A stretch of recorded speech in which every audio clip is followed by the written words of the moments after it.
Bismillahirrahmanirrahim. Assalamualaikum warahmatullahi wabarakatuh. Innal hamdalillah nahmaduhu wa nasta'inuhu wa nastaghfiruh wa na'udzu billahi min syururi anfusina wa sayyiati a'malina. May yahdihillahu fala mudhillalah wa may yudlil fala hadiyalah. Wa asyhadu an la ilaha illallah wahdahu la syarikalah wa asyhadu anna Muhammadan abduhu wa rasuluh. Allahumma shalli ala nabiyyina Muhammad wa ala alihi wa man tabi'ahum bi ihsan ila yaumiddin. Allahumma inna nas'aluka ilman nafi'a wa rizqan thayyiba wa amalan mutaqabbala. Puji syukur kita panjatkan pada Allah. Selawat dan salam semoga tercurah pada Nabi besar kita Muhammad sallallahu alaihi wasallam. Baik, para jamaah sekalian yang semoga senantiasa dirahmati Allah, pada kesempatan pagi ini kita bersyukur kepada Allah. Nanti dalam waktu 1 jam ke depan kita bersabar untuk duduk dalam majelis ilmu. Mudah-mudahan kita raih ilmu yang manfaat dan mendapatkan solusi untuk problematika kita, terutama yang kaitan dengan agama. Dan kita masih seputar harta haram muamalat kontemporer dari buku Ustaz Irwandi. Nantinya kita akan kaji, kali ini masih terkait riba, solusi Islami untuk kredit macet. Solusi Islami untuk kredit macet di cetakan ke-23, ya, ada di halaman 476. Ya, baik, monggo bisa dibaca. Solusi Islami untuk kredit macet. Solusi Islami untuk kredit macet sebelumnya berupa pencegahan seorang muslim untuk tidak berutang sebagaimana telah dijelaskan pada pembukaan jual beli kredit. Dan bila dia ingin membeli secara kredit, ia wajib memperkirakan bahwa dirinya mampu melunasi utang tersebut dengan cara memberikan barang jaminan seperti yang dilakukan oleh Nabi Shallallahu alaihi wasallam. Bila persyaratan ini tidak terpenuhi, ia termasuk orang berutang yang tidak ada keinginan melunasi hutangnya. Orang ini terkena ancaman Allah yang disabdakan Nabi Shallallahu alaihi wasallam. Man akhadha amwalan nas yuridu ada'aha adallahu anhu wa man akhadha yuridu itlafaha atlafaha Allah. Siapa yang berutang dan dia bertekad untuk membayarnya, niscaya Allah akan memudahkannya untuk melunasi hutangnya. Dan siapa yang berutang tidak bertekad untuk membayar hutangnya, niscaya Allah akan membinasakannya. Hadis riwayat Bukhari. Baik, untuk mengatasi solusi kredit macet ini berarti kita bangun pemahaman dulu. Yang pertama, ya, kita bangun pemahaman, mencegah seorang muslim agar tidak mudah-mudahan berutang.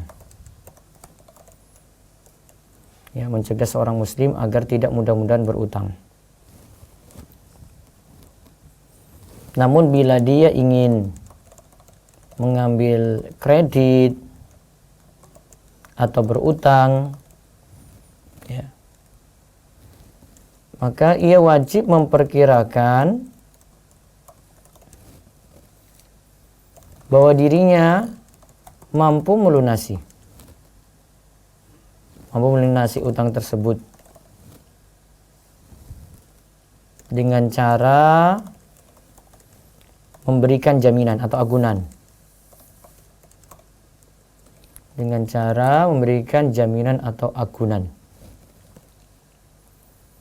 Nah, ini sudah dicontohkan oleh Nabi Shallallahu alaihi wasallam dan ayat juga perintahkan seperti itu. Nah, jika syarat ini tidak dipenuhi, jika syarat ini tidak dipenuhi, dia dianggap sebagai orang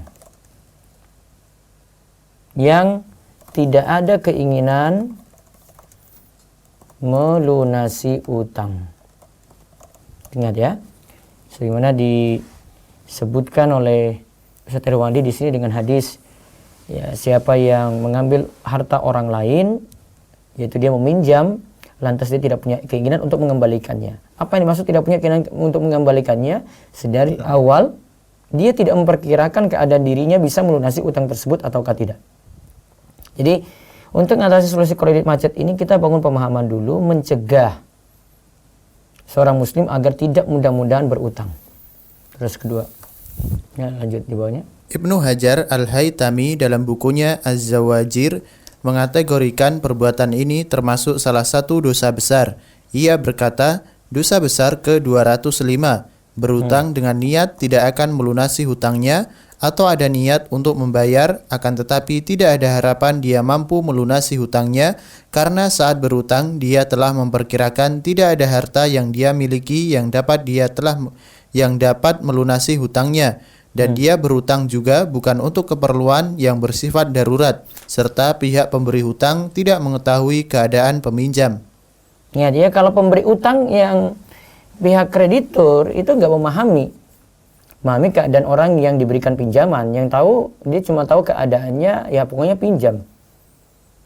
Maka di sini juga kata Ibnu Hajar Al-Haytami, dan dia berutang bukan untuk dia berutang juga bukan untuk keperluan yang bersifat darurat. Kalau untuk keperluan darurat, ya ini keadaan berbeda. Namun kalau cuma karena keinginan, saya pengen motor kedua, motor ketiga, cuma keinginan saja, bukan kebutuhan dia.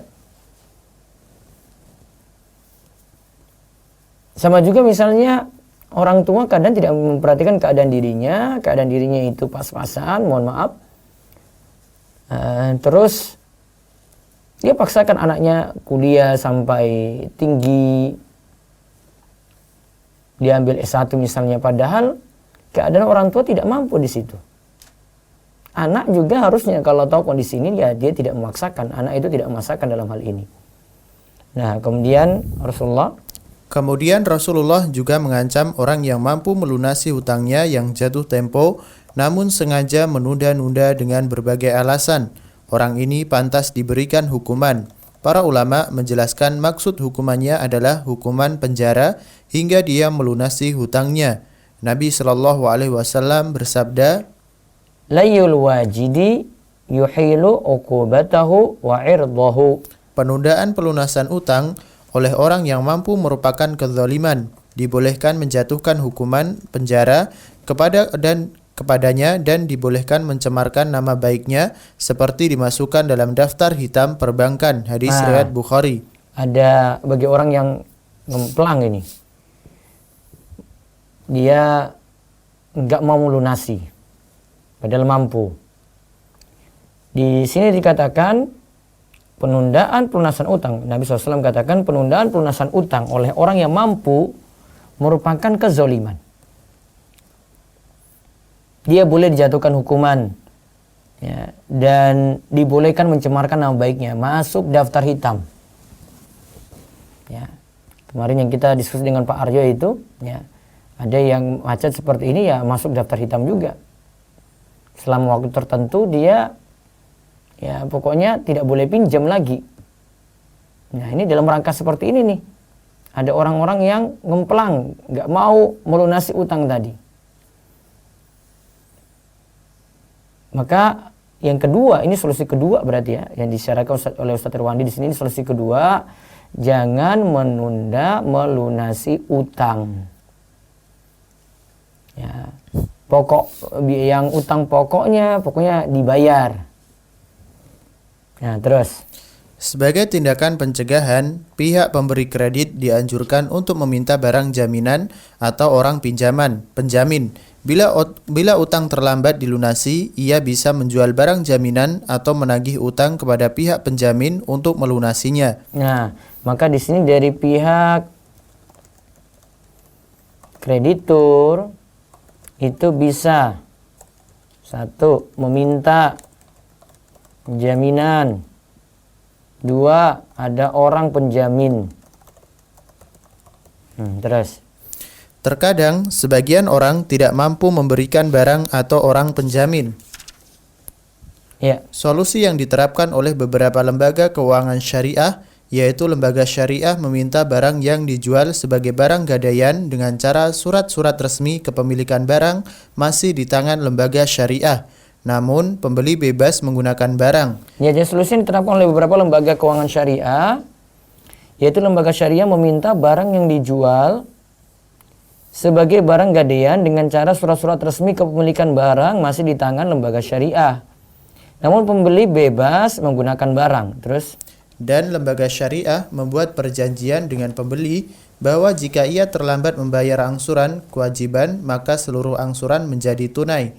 Bila ternyata pembeli terlambat melunasi angsuran, maka seluruh sisa angsuran menjadi tunai dan barang disita oleh lembaga syariah karena statusnya sebagai barang gadai, lalu dijual untuk menutupi sisa seluruh angsuran, dan sisa uang penjualan barang setelah pelunasan utang dikembalikan kepada pembeli. Nah, kalau di sini kalau lembaga syariah itu tadi kan barang dijual, kemudian sisa dari uang penjualan ini dikembalikan kepada pembeli. Jadi yang punya barang tadi. Jadi bukan barang itu diambil, dijual semuanya, pokoknya asal untuk lunasi utang. Seharusnya jual dengan harga standar gitu. Jadi misalnya ya tanah itu harga 100 juta, utang 50 juta misalnya. Ya berarti sisa 50 juta ya kembalikan kepada yang punya tanah tadi. Nah, terus solusi ini dibenarkan dalam Islam dan disetujui oleh Majma' Al-Fiqih Al-Islami Divisi Fikih Oki dengan keputusan nomor 51/2/6 tahun 1990 yang berbunyi, pertama, dibolehkan penjual kredit mensyaratkan jatuh tempo seluruh angsuran sebelum waktunya ketika pembeli terlambat melunasi sebagian angsuran selama pembeli menyetujui persyaratan ini saat transaksi dilakukan. Terus yang kedua, penjual boleh mensyaratkan kepada pembeli agar barang yang dibelinya menjadi barang gadai sebagai jaminan agar pembeli tidak terlambat melunasi angsuran. nah lihat ya, ini kalau jual beli kredit ya. Sini dalam jual beli kredit, kalau menurut Majma' Al-Fiqih Al-Islami tadi, dibolehkan penjual kredit mensyaratkan jatuh tempo. Boleh syarat jatuh tempo tadi. Yang kedua, penjual boleh mensyaratkan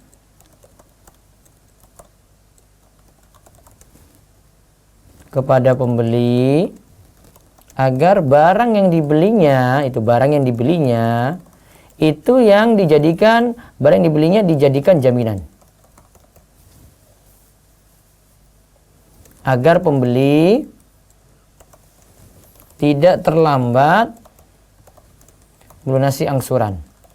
Jadi di sini konsekuensinya ya, karena itu sebagai jaminan, maka ketika tidak bisa dilunasi, ditarik lagi, kemudian dijual.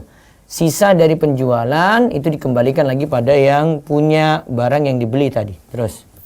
Juga keputusan nomor 64/7/1992 yang berbunyi, penjual dan pembeli atau kredit boleh membuat kesepakatan Penjual dan pembeli kredit boleh gitu. Penjual dan pembeli kredit boleh membuat kesepakatan bahwa keseluruhan angsuran menjadi jatuh temponya pada saat pembeli enggan memenuhi kewajiban bayar salah satu angsuran, selama pembeli bukanlah orang yang muksir, yaitu jatuh pailit. Nah, dalam fatwa lainnya lagi dari Majma' Al-Fiqih Al-Islami, penjual dan pembeli kredit boleh membuat kesepakatan bahwa keseluruhan angsuran menjadi jatuh temponya pada saat pembeli enggan memenuhi kewajiban bayar salah satu angsuran.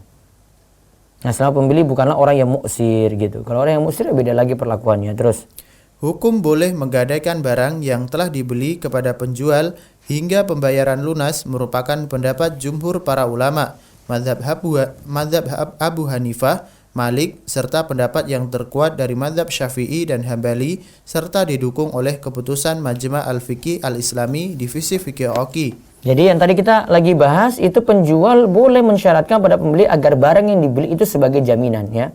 Ini jadi pendapat mayoritas ulama. Ada Abu Hanifah, Imam Abu Hanifah, Imam Malik. Pendapat terkuat dalam mazhab Syafi'i.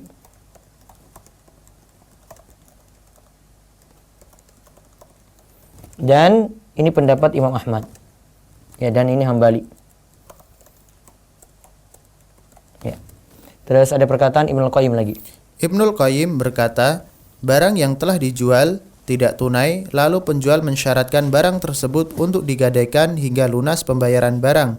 Dalam hal ini, tidak ada larangan yang membatalkan persyaratan ini. Para ulama sepakat jika disyaratkan yang menjadi barang gadaian atas utang kredit adalah barang lain, hukum persyaratannya boleh. Maka begitu juga hukumnya jika disyaratkan sebagai barang gadaian atas utang kredit barang yang dibeli tidak tunai. Jadi kesimpulannya boleh ya. Terus adapun bolehnya? Adapun bolehnya penerapan sanksi keterlambatan angsuran dengan cara bahwa seluruh sisa angsuran menjadi tunai selain Majma' al-Fiqih al-Islami juga dibolehkan oleh AAOIFI dalam panduannya yang berbunyi boleh membuat persyaratan bahwa seluruh sisa angsuran menjadi tunai apabila kreditur yang mampu sengaja lambat membayar kewajiban dan sebaliknya sanksi ini tidak diterapkan sebelum dan sebaiknya sanksi ini tidak diterapkan sebelum memberikan peringatan tertulis kepada kreditur minimal 2 minggu setelah keterlambatan pelunasan kewajiban. Nah, terus solusi ini juga pernah diutarakan oleh Ibnul Qayyim. Ia berkata, jika penjual kredit khawatir bahwa pembeli tidak memenuhi kewajibannya pada setiap angsuran yang telah disepakati, maka solusinya ia dapat membuat persyaratan bahwa bila jatuh tempo salah satu angsuran dan pembeli tidak melunasinya, maka sisa angsuran menjadi tunai. Dengan demikian, ia dapat menuntut pembeli untuk melunasi seluruh sisa angsuran saat itu juga. Nah, lihat. Berarti kalau salah satu angsuran itu dan pembeli tidak melunasinya, salah satu angsuran pembeli itu tidak melunasinya, maka sisa angsuran yang lainnya itu menjadi tunai. Maka pembeli dapat dituntut untuk melunasi seluruh sisa angsuran saat itu juga. Seperti ini boleh. Terus dari solusi ini adalah sabda Nabi SAW, al-muslimuna ala syurutihim illa syaratan harrama halalan aw halla haraman. Orang-orang Islam itu memenuhi persyaratan yang mereka buat, kecuali perjanjian mengharamkan yang halal atau menghalalkan yang haram. Hadis riwayat Tirmizi disahihkan oleh Al-Albani. Nah, terus dan dalam solusi ini kedua belah pihak telah setuju akan persyaratan ini, maka keduanya wajib memenuhi persyaratan tersebut. Ya. Terus catatan, perlu diingat jika sanksi ini diterapkan, maka pihak penjual wajib mengurungi nilai harga yang disepakati dari awal berdasarkan waktu jatuh tempo yang lebih awal, karena harga awal adalah harga yang dimasukkan ke dalam lamanya waktu angsuran. Maka sebagaimana kewajiban bayar dikurangi karena pembeli membayar lebih awal, dengan demikian juga halnya dalam kasus ini. Bila tidak, maka penjual telah mengambil harta pembeli tanpa ada imbalan. Hal ini termasuk memakan harta orang lain dengan cara yang batil. Nah, lihat ya, jika sanksi ini diterapkan, maka pihak penjual wajib mengurangi nilai harga yang disepakati dari awal berdasarkan waktu jatuh tempo yang lebih awal, karena harga awal adalah harga yang dimasukkan ke dalamnya lamanya waktu angsuran. Maka sebagaimana kewajiban bayar dikurangi karena pembeli membayar lebih awal, kan langsung tunai ya. Maka dengan demikian juga halnya dalam kasus ini. Bila tidak, maka penjual telah mengambil harta dengan cara yang batil. Terus misalnya A membeli rumah secara kredit seharga 300 juta rupiah dengan masa angsuran 10 tahun. Harga tunai rumah tersebut hanya sekitar 200 juta. Harga tunai 200 juta ya. Dan laba per tahun 10 juta. Laba per tahun 10 juta ya. Jika A terlambat melunasi angsuran pada tahun ke-6, maka pembayaran seluruh sisa angsuran menjadi jatuh tempo saat itu juga. Di tahun ke-6. Ya, terus? Dan harga rumah dihitung ulang menjadi 250 juta rupiah sama dengan 300 juta dikurang 50 juta, laba 5 tahun ke depan yang dibatalkan. Dikurangi 50 juta. Jadi tadi kan harga rumah 300 juta 10 tahun. Harga tunai 200 juta. Laba per tahunnya 10 juta. Berarti untuk 5 tahun ya ini jadi 50 juta. Berarti 300 juta dikurangi 50 juta. Ya, terus jadi bayar dan harga rumah dihitung ulang menjadi 250 juta rupiah. Ya, 250 juta rupiah. Nah, di tahun ke-6 ini terlambat melunasi. Maka sisa 5 tahun kan. Nah, 5 tahun kan tadi bayarnya per tahunnya itu laba ada 10 juta, berarti 50 juta. Maka dikurangi tadi 300 juta, dikurangi di 50 juta, jadi harga rumah dihitung ulang menjadi 250 juta rupiah. Ini tidak masalah. Ini bukan berarti harga tidak jelas ya. Ini tidak seperti syarat kredit yang kita sebutkan sebelumnya, karena ini tidak ditentukan dari awal. Yang kemarin yang harga yang ditentukan itu masalah, nggak jelas, itu ketika dari awal itu ada perhitungan. Kalau 1 tahun lunas harganya sekian, kalau 2 tahun harganya sekian, kalau 3 tahun harganya sekian. Kalau ini enggak, tetap harganya satu, tapi ketika dia telat untuk membayar, maka ya, rumah tadi itu jadi dijual dengan dihitung harga rumah itu ulang, yaitu 300 juta tadi dikurangi 50 juta. Terus Bila debitur dari awal telah mengikuti petunjuk Islam, tetapi malang tak dapat ditolak mujur, tak dapat diraih, dia terkena suatu musibah yang menyebabkannya tidak mampu melunasi utangnya, atau barang yang telah dibeli raib, maka tidak ada pilihan lain bagi kreditur kecuali bersabar hingga debitur mampu melunasi utangnya. Inilah tuntutannya di sini, tuntutannya di sini kepada kreditur yang meminjamkan, ya, harus bisa bersabar, karena Allah katakan wa in kana dzu usratin fanadhiratun ila maisarah wa an tasaddaqu khairul lakum in kuntum ta'lamun. Al-Baqarah 280 dibaca. Dan jika orang-orang yang berutang itu dalam kesukaran, maka berilah tangguh sampai dia berkelapangan, dan menyedekahkan sebagian atau semua utang itu lebih baik bagimu jika kamu mengetahui. Iya, terus anjuran pihak kreditur. Anjuran pihak kreditur untuk memaafkan utangnya karena debitur jatuh pailit merupakan suatu amal yang pahalanya sangat besar. Dia akan mendapatkan kemaafan dari Allah atas dosa-dosanya. Terus dari Abu Mas'ud. Dari Abu Mas'ud radhiyallahu anhu bahwa Rasulullah shallallahu alaihi wasallam bersabda, seorang lelaki dari umat sebelum kalian saat dihisab Allah, maka tidak didapatkan kebajikan sedikit pun darinya, kecuali bahwa ia bermuamalat dengan manusia dan ia seorang yang kaya.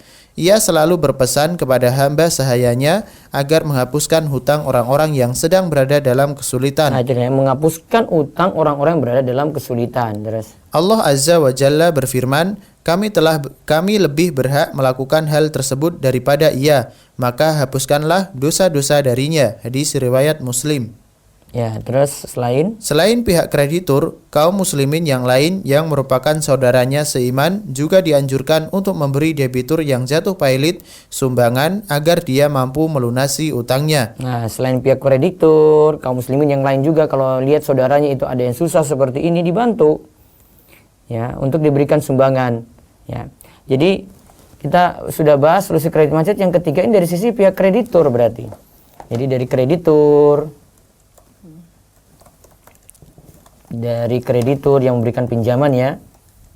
Dari kreditur ia mesti bersabar dan beri keringanan atau pemaafan pada debitur yang sulit. Bisa tadi ya karena kena musibah ya. Bisa jadi seperti itu. Terus diriwayatkan dari Abu Sa'id Al-Khudri. Diriwayatkan dari Abu Sa'id Al-Khudri radhiyallahu anhu bahwa salah seorang sahabat di masa Rasulullah sallallahu alaihi wasallam membeli buah-buahan untuk dijualnya kembali. Sebelum sempat dijualnya, buah-buahan tersebut lenyap, maka utang sahabat ini menumpuk. Nah, utangnya menumpuk gara-gara buah-buahan tadi itu lenyap. Ya, terus Lalu Nabi sallallahu alaihi wasallam bersabda kepada para sahabatnya, "Tasaddaqu alaihi, bersedekahlah kalian untuknya." Para sahabat mengumpulkan sedekah untuk membantunya, tetapi dana yang terkumpul belum cukup untuk menutupi hutang sahabat tersebut. Maka Nabi sallallahu alaihi wasallam berkata kepada para kreditur, khudhu ma wajadtum wa laysa lakum illa dzalik. ambillah uang sedekah yang terkumpul dan kalian tidak mendapatkan uang kalian kecuali itu. Hadis riwayat Muslim. Jadi bisa jadi kreditur itu maafkan, bisa jadi juga akhirnya ada yang bantu kasih sumbangan. Maka Nabi SAW di sini sampai katakan, ini kalau sumbangannya terbatas, Khudhu ma wajadtum. Nabi SAW katakan pada kreditur tadi, ini ambil. Ini yang kalian dapati. Walaysa lakum illa dzalik. Hak kalian cuma itu saja. Ya, cuma bisa diberi segitu saja. Nah, ada dua solusi kredit macet yang difatwakan oleh Dewan Syariah Nasional. Ini dikritisi oleh Ustadz Irwandi. Nah, coba kita lihat dulu dibaca lagi halaman 481 di bawahnya, monggo. Dua solusi kredit macet yang difatwakan boleh oleh Dewan Syariah Nasional yang mengundang kontroversi. Ini dua solusi kredit macet oleh DSN. Ya. Baca. Sebelum menyudahi pembahasan riba dain, jual beli kredit akan dijelaskan dua solusi kredit macet yang difatwakan boleh oleh Dewan Syariah Nasional atau DSN.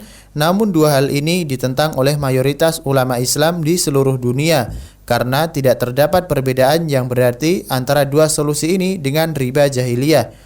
Dua hal tersebut yaitu ta'wid. Ada ta'wid, istilahnya ta'wid, yaitu ganti rugi terhadap biaya-biaya yang dikeluarkan oleh kreditur akibat keterlambatan pembayaran kewajiban yang telah jatuh tempo. Jadi ada namanya ta'wid di sini, ya. Fatwa DSN nomor 54 garis miring DSN MUI garis miring 10 garis miring 2006 tentang syariah card berkenaan dengan ketentuan ta'wid dan denda yang berbunyi ketentuan ta'wid dan denda. A. Ta'wid. Penerbit kartu dapat mengenakan ta'wid, yaitu ganti rugi terhadap biaya-biaya yang dikeluarkan oleh penerbit kartu akibat keterlambatan pemegang kartu dalam membayar kewajibannya yang telah jatuh tempo. Jadi di sini ada istilahnya ganti rugi dari biaya-biaya tadi. Jadi selain lunasi utang ada juga ganti rugi biaya-biaya. Terus yang kedua, denda keterlambatan atau late charge. Ya. Penerbit kartu dapat mengenakan denda keterlambatan pembayaran yang akan diakui seluruhnya sebagai dana sosial. Nah, nanti kita bahas dua hal berarti, ada ta'wid, ya, ada late charge nanti. Late charge nanti kita bahas berikutnya juga sudah direncanakan, ya. Terus late charge, denda keterlambatan pembayaran yang akan diakui seluruhnya sebagai dana sosial. Yang akan diakui seluruhnya sebagai dana sosial, ya. Terus fatwa DSN. Fatwa DSN nomor 17 garis miring DSN MUI garis miring 9 garis miring 2000 tentang sanksi nasabah mampu yang menunda-nunda pembayaran yang berbunyi nasabah mampu yang menunda-nunda pembayaran dan atau tidak mempunyai kemauan dan itikat baik untuk membayar hutangnya boleh dikenakan sanksi. Sanksi dapat berupa denda sejumlah uang yang besarnya ditentukan atas dasar kesepakatan dan dibuat saat akad ditandatangani. Nah, jadi denda ini yang dikritisi nanti oleh Ustadz Irwandi. Terus dana yang berasal dari denda diperuntukkan sebagai dana sosial. Dana yang sebagai denda ini diperuntukkan untuk dana sosial. Nah, yang tadi yang late charge tadi kita sebut, ya. Terus Fatwa nomor 42 garis miring DSN MUI garis miring 5 garis miring 2004 tentang syariah charge card mengenai ketentuan denda yang berbunyi. Ketentuan denda. Pertama, denda keterlambatan atau late charge. Penerbit kartu boleh mengenakan denda keterlambatan pembayaran yang akan diakui sebagai dana sosial. ya, terus 2. Denda karena melampaui pagu, over limit charge. Penerbit kartu boleh mengenakan denda karena pemegang kartu melampaui pagu yang diberikan atau over limit charge tanpa persetujuan penerbit kartu dan akan diakui sebagai dana sosial. Baik. Jadi dibagi dua bagian nanti. Yang pertama tentang ta'wid, yang kedua tentang late charge. Coba dibaca ta'wid sedikit, ya. Ta'wid. Bank Islam pertama berdiri di Dubai pada tahun 1975. Saat itu investasinya banyak bergantung kepada jual beli tidak tunai atau bai taksid dan murabahah. Bai taksid berarti jual beli kredit, dan murabahah yang kemarin kita bahas, ya. Jadi seorang yang butuh sesuatu datang kepada orang yang punya dana, kemudian suruh dia beli, nanti bayar kepada dia dengan cara kredit, ya. Terus karena Bank Islam tidak menerapkan bunga dalam bentuk penalti, maka sering terjadi nasabah sengaja menunda-nunda pembayaran kewajiban yang jatuh tempo. Nah, karena Bank Islam tidak menerapkan bunga dalam bentuk penalti, enaknya di nasabah itu mereka biasa nunda-nunda gitu. Ya, terus Pada awalnya, solusi yang diterapkan oleh Bank Islam adalah dengan menaikkan margin laba atau profit margin untuk menutupi kerugian akibat penundaan kewajiban sebagai nasabah. ya, Konsekuensi solusi ini adalah kewajiban yang harus dibayar oleh nasabah lebih tinggi. kewajiban yang harus dibayar nasabah lebih tinggi ya. Terus Hal ini menyebabkan nasabah yang membayar kewajiban tepat waktu beralih ke pembiayaan bank konvensional karena kewajiban yang harus dilunasinya lebih rendah. ya, terus Maka pada tahun 1985, Syekh Mustafa Zarqa mengajukan solusi ta'wid dalam tulisannya yang dimuat oleh Jurnal Islamic Economic edisi 2 tahun 1985 yang diterbitkan oleh Pusat Penelitian Ekonomi Islam Universitas King Abdul Aziz, Jeddah, Arab Saudi. Kemudian solusi ta'wid didukung oleh Syekh Abdullah bin Mani dalam makalahnya yang diajukan oleh seminar fikih yang diadakan Bait Tamwil Kuwait pada tahun 1985 diperkuat dengan dalil-dalil. Ta'wid yang mereka maksud adalah ganti rugi yang harus dibayar oleh nasabah yang menunda-nunda pembayaran kewajiban yang jatuh tempo, yang mengakibatkan bank syariah mengalami kerugian dalam bentuk tidak mampunya bank memenuhi kewajiban yang jatuh tempo ke pihak lain atau hilangnya laba yang diperkirakan dalam sebuah investasi karena kredit macet. terus ta'wid. Ta'wid yang dimaksud berbeda dengan penalti yang dianggap sama dengan riba oleh seluruh para ulama, di mana besar nominal ta'wid tidak ditentukan dari semula, akan tetapi ditetapkan berdasarkan kerugian real yang diderita oleh pihak bank, sedangkan besar nominal penalti ditetapkan semenjak transaksi dibuat berdasarkan perhitungan waktu. Nah, nanti tentang ini lebih lengkapnya insyaallah kita bahas Ahad pagi, nanti tanya jawab ya. Khusus tanya jawab saja, ta'wid dan late charge. Insyaallah kita bahas pada pertemuan besok Senin. Ya, baru setelah itu nanti kita bahas kartu kredit. Kita masih bahas, jadi permasalahan di kredit macet ini ada dua istilah yang dipakai di bank syariah, ada ta'wid, ada late charge. Apakah ini dibenarkan ataukah tidak? Insyaallah Senin pagi baru kita bahas. Sedangkan besok silakan waktu untuk tanya jawab, walaupun mungkin saya kasih muqaddimah dulu untuk besok pagi, yaitu tentang solusi utang riba. Insyaallah saya ambil dari buku saya, utang riba dan solusinya. Ya. Ada buku tebal yang saya susun, utang riba dan solusinya, namun saat ini lagi belum dicetak ulang ya. Mudah-mudahan dalam waktu dekat kita akan cetak ulang lagi. Nah, ini bisa dijadikan bahan untuk besok pagi insyaallah. Sebelum masuk ke tanya jawab saya kasih sekitar 15 menit, baru nanti tanya jawab full untuk jamaah pemirsa yang ingin mencari solusi tentang masalah utang atau belum paham tentang jual beli. Besok pagi insya Allah waktunya ya. Malam ini untuk yang muda-muda ya, start night yang untuk muda-muda, mereka tanya tentang masalah perjodohan dan seputar problematika mereka. Baik, demikian kami beri waktu pada pemirsa sekalian, jika ingin bertanya bisa di 0812 281 85131. Kita ada waktu 25 menit, silakan baca dulu lewat WA.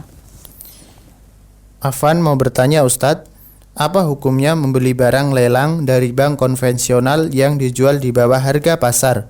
Nah ini masalahnya, kalau di bank konvensional itu kalau lelang tadi tujuannya untuk menutupi utang, tapi kalau ada beda dengan syariah, kalau ini tutupi utang, tapi kalau ada sisa dari penjualan maka akan dikembalikan kepada yang punya barang gadian tadi. Tapi kalau bank konvensional, kalau lelangnya pokoknya asal utangnya tertutup walaupun akhirnya di bawah harga standar, maka saran saya tidak beli barang tersebut. Kita akan zolimi orang yang punya barang ya, kita akan zolimi orang yang punya barang. Memang dapat murah, tapi tujuan bank pokoknya asal utang itu lunas ya. Baiknya tidak dukung dalam hal ini.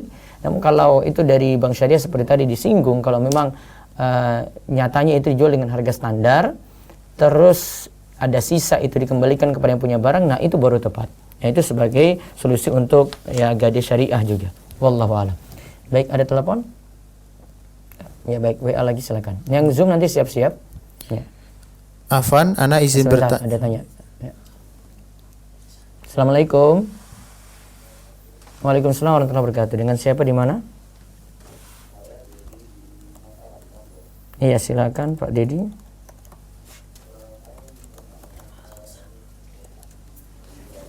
Iya.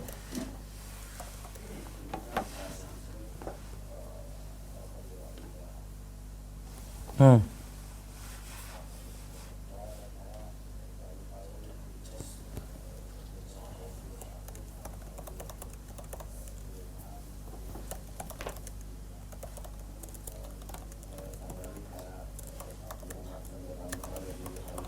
Hmm.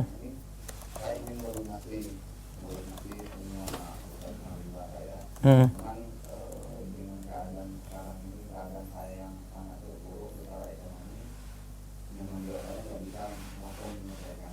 Ya.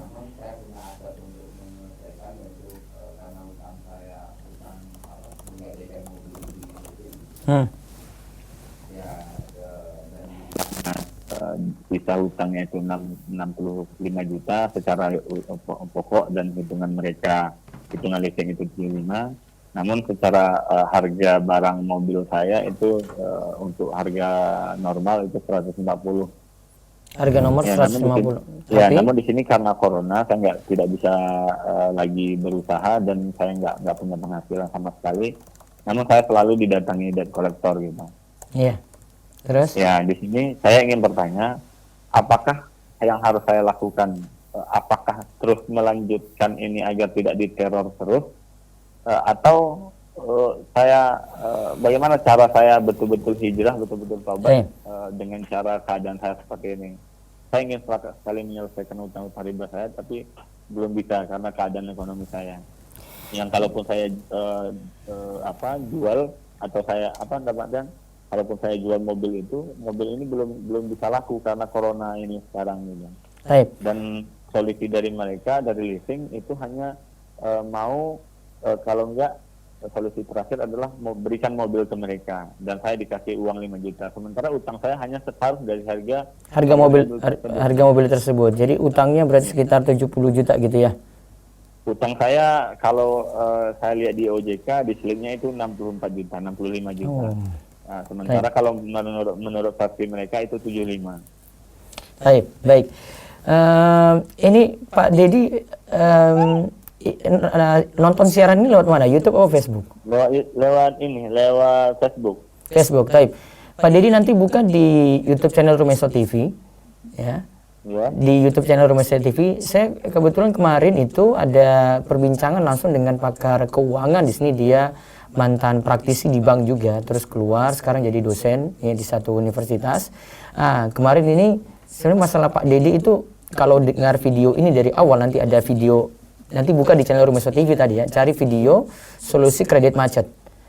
Ada di awal-awal halaman depan itu ada. Nanti Pak Dedi dengarkan situ, itu nanti ada solusinya, ringkasnya gini Pak Dedi, saya ringkaskan. Pertama, tadi Pak Dedi sudah tobat tadi, berarti bertekad pokoknya tidak mau utang riba lagi. Ya. Ya, itu pertama dulu. Ya. Harus tahu kalau ini salah gitu. Ya, harus tahu kalau ini salah. Kalau tanda bertobat itu 3 syarat, ini 3 syarat pokok ya Pak Dedi ya. Pertama, menyesal. Ya, an-nadem kalau istilah para ulama, menyesal. Kemudian yang kedua, al-iqla. Iqla itu saya lepaskan, artinya saya tinggalkan kesalahan yang ada. Itu. Saya hijrah.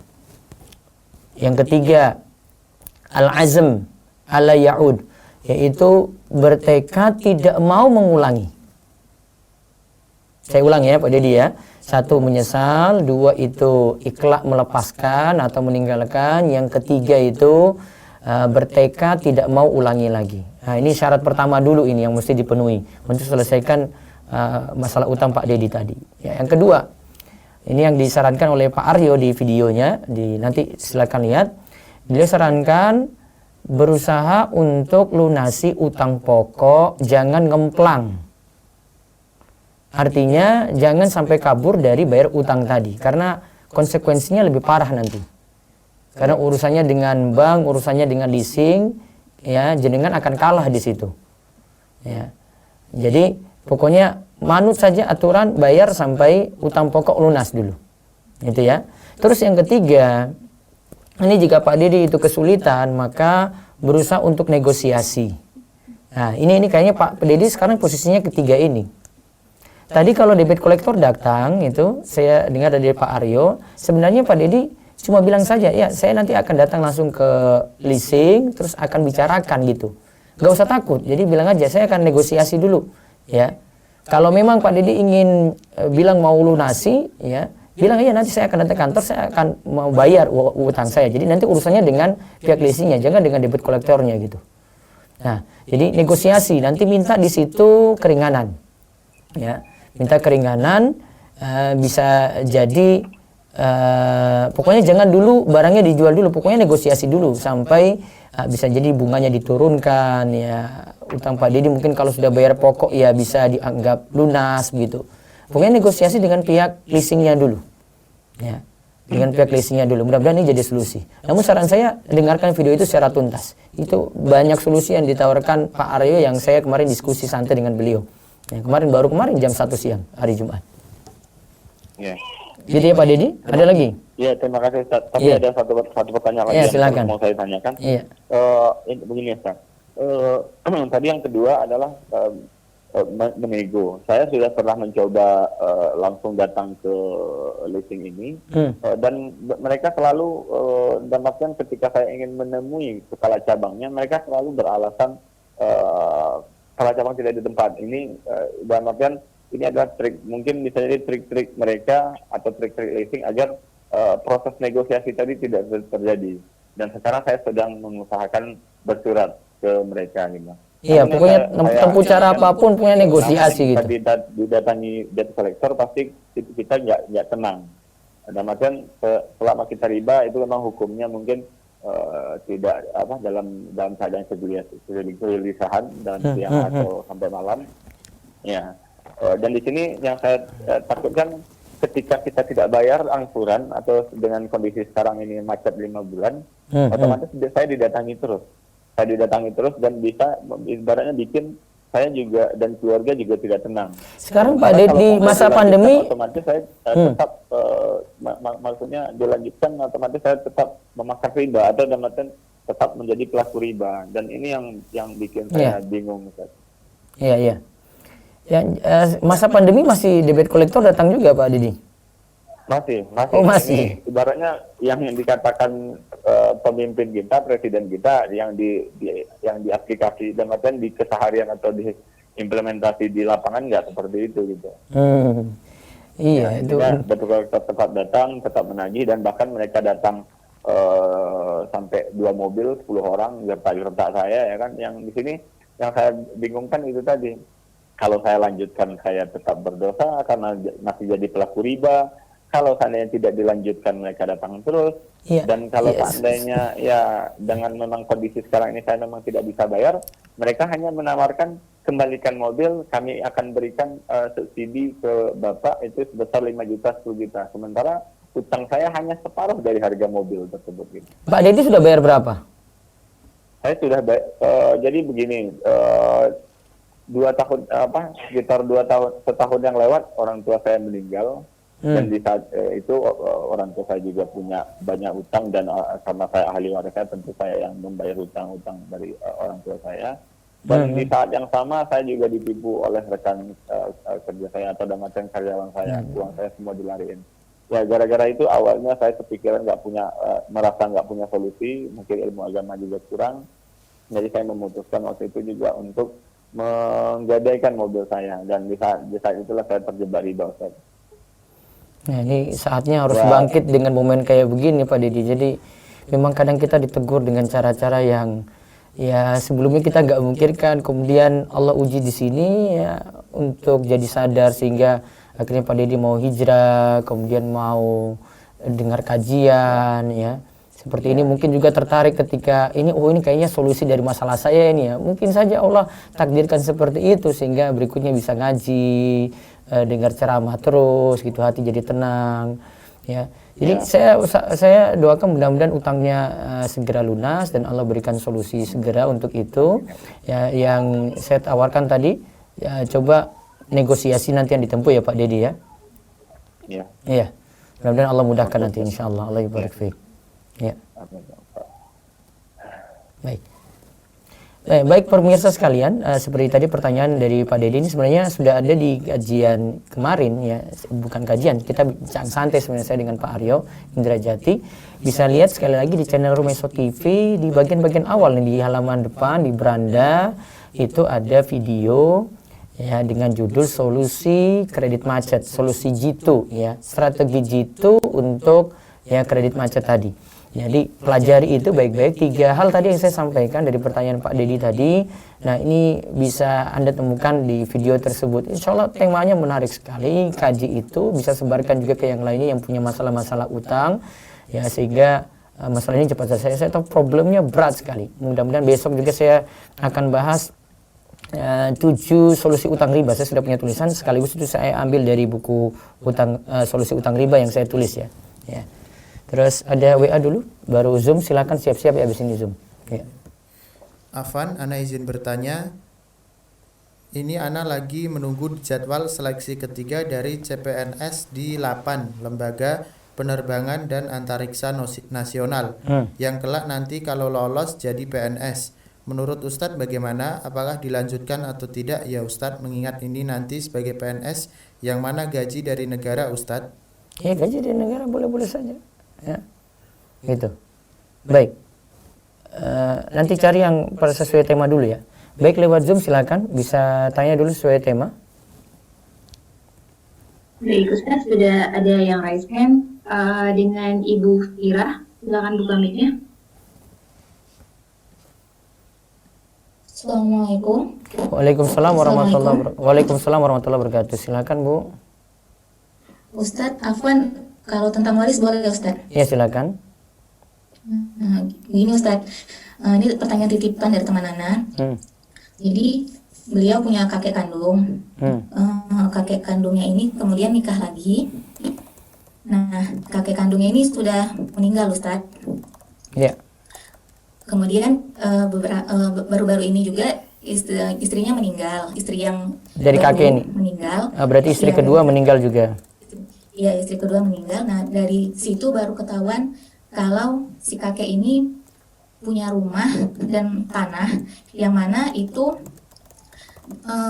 diserahkan ke cucu kandungnya. Diserahkan ke cucu kandungnya. Ya, terus? Jadi itu udah ditandatanganin sama cucu kandungnya rumah itu. Kemudian Ustadz, yang menjadi masalah sekarang anak tiri dari istri kedua, anak apa ya Ustaz? Iya, dari istri kedua punya anak Ustaz, ya kan? Anak dari istri kedua ya. Iya. Terus? Iya. Itu tinggal di rumah itu. Tinggal di rumah itu ya. Nah, jadi anak tirinya itu minta jatah rumah itu. Gitu. Sebentar, anak dari istri kedua berarti ini bawaan dari istri kedua, janda berarti? Iya Ustaz. Janda punya anak gitu kan? Iya. Nah, itu namanya Robibah ya, iya, terus. Namanya Robibah ya, terus. Kemudian dia minta rumahnya, minta bagian lah Ustaz dari rumah itu. Minta bagian. Terus? Kemudian si cucu kandung ini kan punya paman Ustaz. Iya. Anak si kakeknya yang kandung Ustaz. Iya, kakek kandung tadi punya anak. Ya, jadi punya cucu ini punya paman ya, terus. Iya, gitu Ustaz. Jadi sebenarnya anak-anaknya ini ketika si kakek ini meninggal sudah dapat waris semua. Iya. Nah, begitu tahu ini ada rumah, masih ada rumah dan itu ditandatanganin sama cucu kandungnya, mereka minta bagian lagi Ustaz. Yang anak istri kedua tadi, paman-pamannya minta lagi. Iya, minta lagi dan minta rumahnya itu dijual aja, dibagi-bagi ke pamannya dan juga anak-anak pamannya. Sebentar, pamannya itu kan anak dari kakek ini kan? Iya Ustaz. Iya toh? Nah. Iya. Tapi cucu yang dapat malahannya.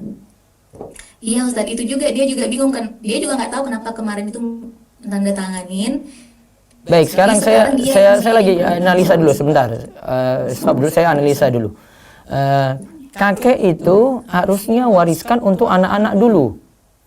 Cucu belum. Iya, Ustaz. Di atas cucu ada bapaknya enggak? Ada Ustaz, masih ada. Ah, berarti bapaknya yang dapat, cucu terhalang. Tapi Ustaz, tanda tangannya di surat itu ada tanda tangan cucunya. Enggak, ini mau bahas waris atau mau bahas tanda tangan gitu. Kalau tanda tangan saya nggak pedulikan. Kan harta kan? Ya, itu, Ustaz. Harta. Iya, rumah itu ya, harta Ustaz. Rumah itu jadi sebenarnya bagaimana Ustaz? Kasusnya Rumah ini? itu apakah rumah milik kakek atau rumah milik cucunya gitu kan? Itu pertanyaannya. Iya.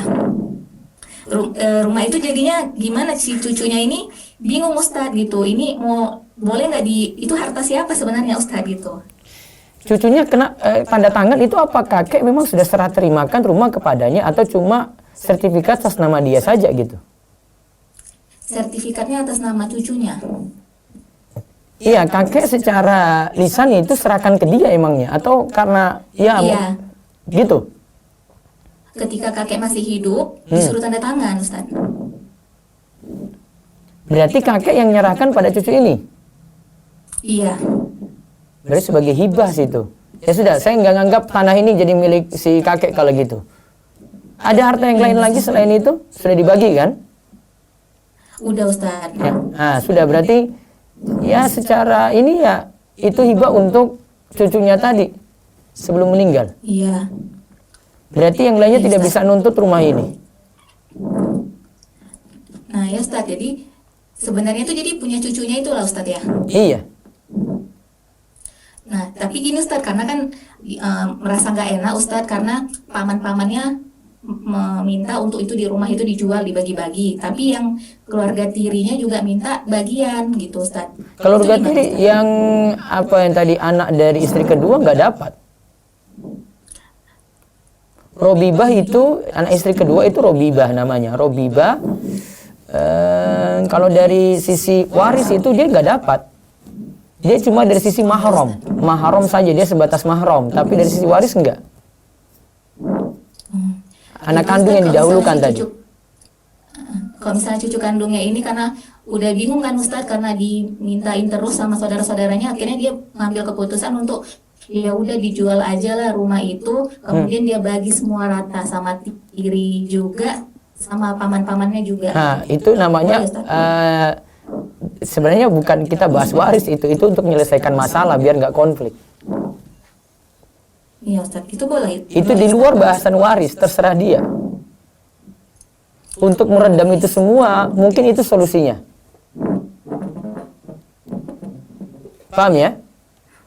Nah, Tapi kalau dari waris yang robibah nggak boleh dapat ya Ustadz? iya dia belum dapat.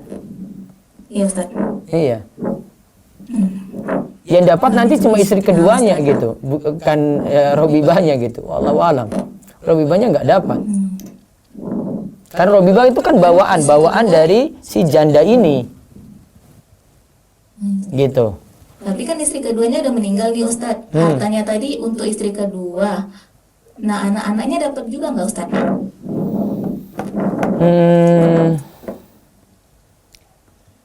Setahu saya berhenti di situ, tidak dapat lagi. Wallahu alam. Nah, Tapi kalau yang anak-anak, cucu, ya sudah cucu dapat ketika ayahnya nggak ada, iya Ustadz. gitu ya. Iya Ustadz. Syukran Ustadz. Waalaikum. Nanti kalau ada yang kurang jelas, saya nanti takkid lagi yang untuk yang robibah tadi. Ya. Baik, ada lagi, silakan. Baik Ustadz, berapa pertanyaan lagi? Bisa 2 lagi, monggo. Oh, ya Ustadz. Baik, untuk yang raise hand ada Bapak Teddy, silakan buka mic-nya. Assalamualaikum. Waalaikumsalam warahmatullahi wabarakatuh, silakan. Assalamualaikum, Waalaikumsalam warahmatullahi wabarakatuh, silakan. Assalamualaikum. Waalaikumsalam warahmatullahi wabarakatuh, silakan Pak. Halo, silakan Pak. Ini Ustaz. Ya. Halo Ustaz. Iya, ya saya dengar terus Pak, silakan. Anak kan ada jual barang tapi jual kredit nih Ustaz. Dalam tempo 5 bulan. Iya. Tapi pembayarannya sekali aja itu Ustaz, di bulan Sebentar. kelima. Ada apa? Ada Jual barang. Jual barang. Ada jual 90. ada jual barang, coba diulang Pak. Ada jual barang. Harganya modal Ana 90 juta. Iya. Ana jual ke temannya itu 130 juta. Jual. Dalam tempo 5 bulan. Dalam tempo 5 bulan. Ya, terus Tapi pembayarannya cuma sekali di bulan kelima aja, Ustaz. pembayarannya cuma sekali. Ya. Di Terus bulan kelima aja. Nah, itu masih masuk dalam kategori kredit itu nggak, Ustaz? Yang ini ya. ya iya itu cuma pembayaran saja, pembayaran yang tertunda berarti. Berarti Jadinya ketika dijual 130 juta berarti ya. ya. Bayarnya nanti bulan Ini enggak, bayarnya enggak. Bayarnya Iya, gimana? Bayarnya gimana? Bayarnya nggak dicicil, nggak dicicil. Bayarnya sekali aja di bulan kelima aja. Temponya 5 bulan. Nah, gitu, Ustaz. Temponya 5 bulan. Iya masih boleh. Masih boleh, Ustaz ya? Iya, tapi barang harus Bapak miliki. Pegang, Iya. serah terima. Sudah Bapak miliki, itu barang Bapak. Sudah saya terima. Karena yang lain-lain kan saya jualnya kan kredit, tapi setiap bulan teman-teman yang lain tuh nyicil, nyicil dia setiap bulan. Tapi yang teman yang satu ini dia bilang saya sekali bayar aja di bulan yang terakhir aja, di bulan kelimanya, ya kayak gitu, Ustaz. Itu masih dalam ini ya, Ustaz ya. Iya, Jual betul. beli kredit tadi ya, Ustaz. Iya, betul. Boleh ya, Ustaz ya? Iya, boleh. Ya, Ustaz, Ustaz. Makasih. Ustaz, itu aja, Ustaz, yang buat ragu. Iya. Karena sekali pembayaran itu. Iya, baik. Baik Ustaz, untuk Satu lagi. selanjutnya dari pertanyaan Ustaz Iya. lewat chat Zoom. Ya, Ustaz. Ya, silakan. Pertanyaan pertama, gimana Ustaz, bolehkah jika kita mengkreditkan barang dan cara pembayarannya menyimpan kartu ATM gaji buat dipotong langsung? Gimana Bu, diulang? Bagaimana? Bagaimana Ustaz, bolehkah jika kita mengkreditkan barang dan cara pembayarannya menyimpan kartu ATM gaji buat dipotong langsung? Buat dipotong langsung. Yang penting amanat aja ini. Bagaimana kredit menyimpan kartu ATM gaji buat dipotong langsung. Yang penting amanat bagi orang yang mau pegang kartu ATM tadi. Ya. Dan pengembaliannya ya tetap seperti satu harga gitu. Jadi misalnya tetapkan harga 100 juta, cicil setiap bulan misalnya 5 juta ya. 5 juta ya. Maka itu berapa kali itu berarti 5 juta 20 kali ya, maka harus tetap seperti itu, seperti syarat-syarat kredit yang kemarin sudah kita sebutkan ya. Terus ada lagi satu lagi, monggo. Ada Ustaz. Assalamualaikum. Waalaikumsalam Gimana seharusnya jika ada piutang sudah setahun, ketika ditagih selalu belum bisa bayar, bahkan kadang yang ngutang ngegas kalau ditagih. Jika ditegasi sepertinya silaturahim akan rusak. Mau diikhlaskan, saya juga banyak utang di mana-mana. Apa sebaiknya yang dilakukan? Ya sebaiknya dilakukan banyak-banyak sabar. Resiko meminjamkan orang uang kayak gitu, dan jangan bosan untuk nagih. Walaupun orang yang ditagih kok malah dia yang marah-marah. Ya resiko kayak gitu memang kalau meminjamkan orang uang itu. Di mana-mana ini karakter ya, kita bisa katakan karakter atau sifat gitu. Makanya Nabi SAW itu katakan kan, kalau orang itu berutang ya, dia kalau berjanji, ini kenapa Nabi SAW, jadi dalam hadis disebutkan kenapa Nabi SAW itu sampai berdoa ya, Allahumma inni a'udzubika minal ma'sami wal maghram. Ya Allah, aku minta perlindungan padamu dari dosa dan banyak utang gitu.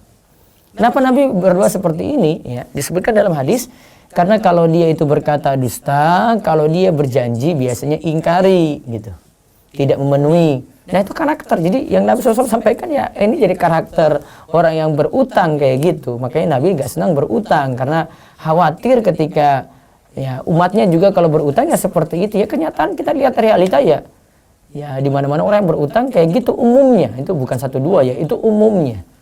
Maka dari sini jadi pelajaran bertekad untuk tidak berutang kecuali untuk kebutuhan penting, saya darurat saja. Kalau enggak ya mendingan ya qanaah, nerimo, sabar gitu. Sedangkan yang tadi yang jadi pihak kreditur yang meminjamkan pokoknya cuma solusi untuk dia banyak-banyak sabar. Ya, banyak-banyak sabar, resiko, harap pahala dari Allah untuk itu. Baik, saya lanjut dulu WA, silakan WA. Ustadz, izin bertanya, apa hukum dari VCN, Virtual Card Number? Virtual card number, saya pelajari dulu. Ada lagi? Ustadz, bagaimana solusi jika telah terjebak dalam kredit KPR yang masih lama sekitar 20 tahun? Apakah berusaha untuk dipendekkan waktunya atau dilunasi sesuai tenor? Soalnya saya masih belum mampu melunasi secara cash. Nah, yang jelas ya solusi kemarin yang kita belajar dengan Pak Aryo itu ya, besok nggak usah kredit kayak gitu lagi, KPR kayak kredit motor kayak kredit mobil, ini berhenti ini dari ini semuanya. Terus yang kedua, bayar yang pokok, jangan ngemplang ya, jangan kabur, jangan lari dari utang tadi karena nanti konsekuensinya lebih berat. Kalau memang ingin melunasi maka negosiasi lagi ya, negosiasi, mudah-mudahan ketika di lobi ya bisa segera ya, KPR tadi yang 20 tahun sejatinya itu bisa dilunasi segera ya, mudah-mudahan ada kelapangan rezeki sehingga dari jalan yang lainnya aset atau apa gitu ya untuk menutupi utang tersebut. Ada telepon? Baik, putus. Baik, Zoom dulu silakan, terakhir dari Zoom monggo. Bisa baca dua lagi silakan. Belum ada lagi Ustaz. Belum ada lagi? Baik, saya terima telepon dulu. Assalamualaikum. Oh, ada itu. Sebentar Zoom. Ya, Zoom dulu. Zoom sudah duluan. Ya. Halo. Assalamualaikum. Waalaikumsalam warahmatullahi wabarakatuh. Silakan, Bu. Ustaz, saya mau tanya. Ini kan saya kredit panci. Nah, waktu itu kan kita dapat ada paketan gitu lah. Satu ada hadiahnya. Kemudian hadiahnya itu kan saya tuker karena barangnya jelek. Ya. Setelah itu ditukar. Nah, setelah ditukar itu si pihak salesnya bilang, "Bu, ibu ini harus mulai ngulang lagi nyicilnya." Padahal saya sudah mulai nyicil 4 kali. Nah, itu terus gimana kalau seperti itu? Sebentar, Ibu jadi konsumen berarti? Iya. Terus Ibu pinjam ya? Ibu kredit tadi ya, panci tadi ya? Iya. Nah, terus sudah bayar 4 kali? Iya, sudah ada DP, sudah bayar 4 kali. Nah, terus habis itu kenapa dia suruh ulang lagi? Ya karena itu tadi, yang hadiahnya itu kan karena saya nggak mau terima karena barangnya nggak bagus gitu loh. Taib. Terus dia ulang dari awal. Terus yang 4 kalinya sudah dibayar bagaimana? Makanya saya kan nggak terimanya di situ. Terus sampai sekarang itu nggak ditagih-tagih lagi. Nggak ditagih-tagih lagi. Berarti masih berapa kali cicilan lagi, Bu? Kenapa? Masih berapa kali cicilan lagi? Itu seharusnya sih 9 kali. Berarti sisa 5 kali lagi ya? Iya. Nah, terus dia pokoknya nggak datang lagi? Lama nggak datang. Itu barangnya nggak, saya nggak berani pakai itu. Ya sudah, ditahan dulu barangnya. Nanti kalau dia ini lagi baru kembalikan aja, Bu, nggak apa-apa. Oh, jadi uangnya itu saya ikhlaskan, yang saya sudah bayar itu kemudian barangnya ditarik. Ya, artinya ini masih milik Ibu barang itu, tinggal Ibu lunasi yang 5 lagi sebenarnya. Terus yang barang yang baru tadi, kan ada barang lama juga, atau barang lama sudah kasih ke pihak yang ini jual? Yang barangnya yang pertama itu sudah saya balikin. Oh, Kemudian sudah saya balikin. yang barang yang baru itu cuman beda dengan barang yang pertama gitu loh. Ya mungkin dia nganggap itu yang kemarin itu ya karena Ibu sudah pakai sebelumnya sih, jadi atau gimana? Ibu sudah pakai sebelumnya yang barang pertama itu? Enggak, saya nggak berani pakai. Barangnya maupun hadiahnya masih tetap nggak saya pakai. Ya bagusnya kalau pakai ini berarti konsekuensinya ya akad baru aja lagi, Bu. Berarti ikhlaskan yang sudah dibayar 4 kali tadi. Jadi mulai ngulang lagi dari nol. Iya. mulai ulang aja lagi dari nol. Karena barang itu dia sudah dia tarik. Sampai sekarang nggak ke rumah-rumah, nggak nagih-nagih, saya harus gimana? Ya waroknya nggak manfaatkan itu ya sudah. Gak usah manfaatkan itu lagi, Bu. Barang yang baru gak usah dimanfaatin, sudah. Jadi barangnya saya ini aja, saya simpan gitu aja. Nanti Ya, kalau simpan. suatu saat Iya, gitu aja lebih aman. mau balikin. Iya, gitu aja. Begitu ya Ustaz. Baik. Terus satu lagi Ustaz, maaf sebenarnya untuk kartu kredit itu Insya Allah hari Selasa kita bahas. oh begitu. Iya. Ya. Nah Ustaz, Jadi, terima kasih. Jazakumullah khairan Ustaz. Waalaikumsalam. Baik, saya terima telepon langsung dulu. Tadi tertahan mungkin. Angkat dulu, Mas. Ya. Ya, Assalamualaikum. Halo, Assalamualaikum. Waalaikumsalam warahmatullahi wabarakatuh. Silakan. Ya, Waalaikumsalam warahmatullahi wabarakatuh. Ya, bisa langsung Pak, jangan dengar siaran, nanti siarannya delay. Bisa langsung Pak, silakan monggo. Oh iya. Ini Pak, saya kan sudah kredit beli rumah ya. Jadi istilahnya beli rumah itu kita nyicil dulu, istilahnya ini kayak semacam berlabel syariah gitulah katanya. Nah, kita nyicil dulu selama 2 tahun, tapi ini tidak menggunakan bank gitu Pak.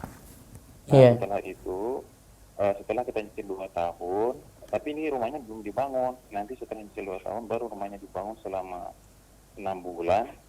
Nah, setelah 6 bulan itu, setelah pembangunan nanti baru kita tempatin dan kita nyicil terus selama 15 tahun, dan itu flat itu Pak. Nah, itu gimana ya hukumnya kalau misalnya dalam Islam itu kira-kira dibolehkan nggak gitu Pak Ustaz? Jadi Bapak nyicil dulu, akhirnya sudah 2 tahun baru rumah itu dibangun. Ya. Terus setelah itu urusannya dengan bank atau developer langsung?